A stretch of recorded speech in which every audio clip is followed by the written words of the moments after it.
A continuación,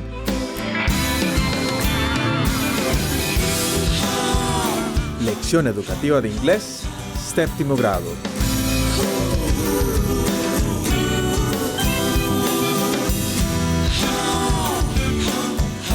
Bloque I, lengua oral, habla. Secuencia 10, Can you do me a favor? Programa 9, May I help you?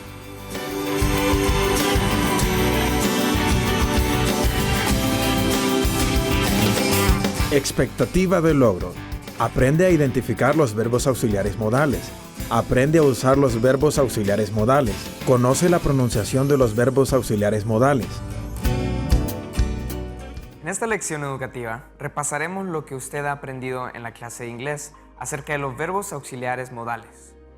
Modal auxiliary verbs.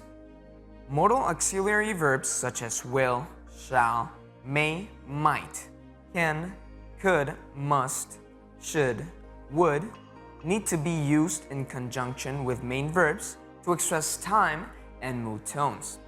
The combination of auxiliary verbs with the main verbs creates what is called verbal phrases, or row of verbs. Some characteristics of modal auxiliary verbs are they lack the S form for the third person singular in the present tense. He reads, he can read. He reads, he can read. They lack the verb form with ing of the present participle. They do not use another auxiliary verb for the interrogative and negative form, but to form the question, the modal verb is inverted in front of the subject. She can go. Can she go? She can go. Can she go? And to form negative, not is added. He may go. He may not go. He may go. He may not go. Can is interpreted as poder and is used to express ability. He can speak Spanish, but he cannot write it very well. He can speak Spanish, but he cannot write it very well. To express permission, can I talk to my friends in the library waiting room? Can I talk to my friends in the library waiting room?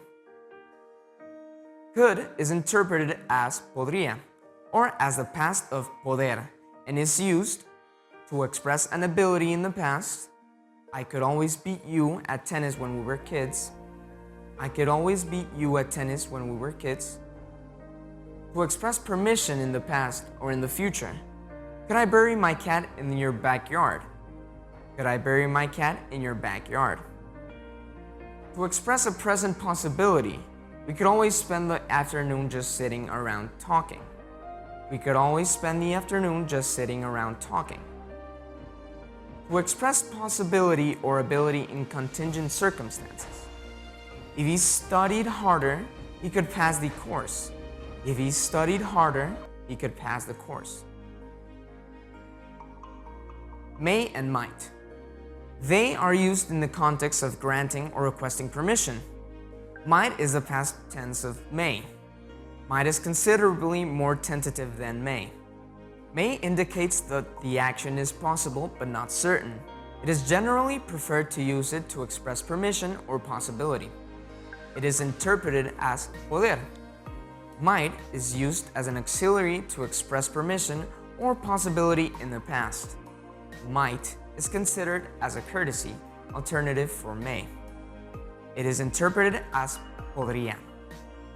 Shall doesn't normally have its own meaning, but what it does is change the time of the main verb, which proceeds to future time, and as it is usually used in formal situations.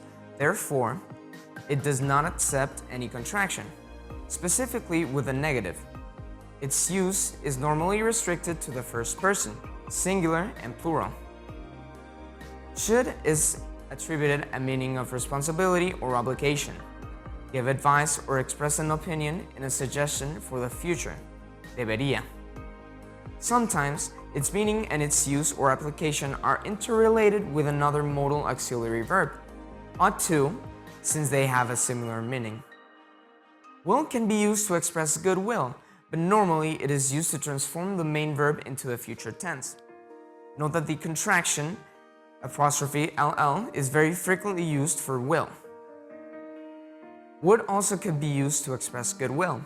It doesn't have its own meaning, but when it is put before a verb, it changes it as if the verb had the ending ría of Spanish. Must is used when we think or do something that is necessary or very likely. The negative form must not or mustn't is equivalent to a prohibition. To speak in the past, one must use another modal verb, that is, have to, or in the past, had to. Ahora veamos unos ejemplos sobre los modal verbs y pongamos mucha atención al uso de cada uno y de su pronunciación. Modal verbs. Ability. Can, could. David can speak 3 languages. David can speak 3 languages.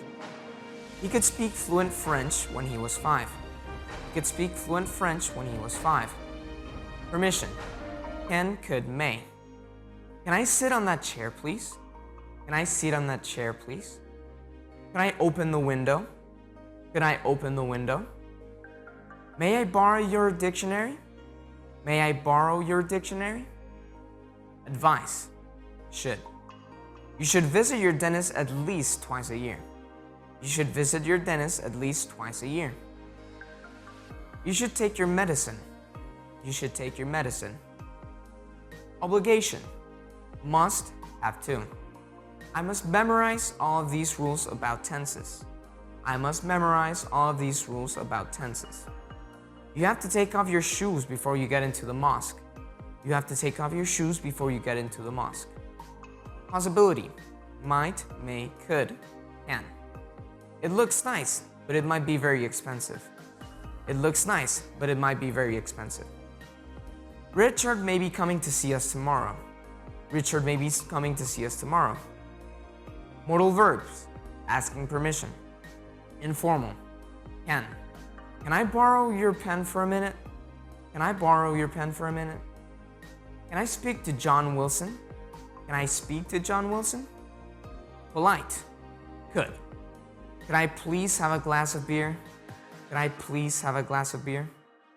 Could I open the window? Could I open the window? Formal. May. May I ask a question, please? May I ask a question, please? May we go home now? May we go home now? Polite. Would. Would you mind if I asked you something? Would you mind if I asked you something? Espero que ahora puedan poner en uso los verbos auxiliares modales, ya que son muy importantes para la comunicación en inglés. Hasta la próxima.